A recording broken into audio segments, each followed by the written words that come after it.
ትርፍ ኪሳራውን ያመዛዘነው ዮናስ መልእክተኛው አልሰማህም ያለው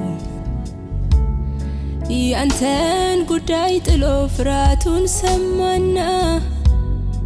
ተርሴስ ተሳፈረ ነነዌን ተወና አልሰማህም ብሎ ለኮበለለው የለየለት ማበል ትርፉን ጭንቀት ነው ነፍሱ ስትዝል ጌታውን ቢያስበው ያስጨነቀው አሳ ከየብሱ ዳር ተፋው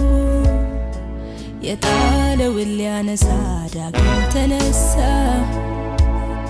ስለቱን ሊከፍል ቃልን ላይረሳ እንደ መልእክተኛ ጌታውን ታዞ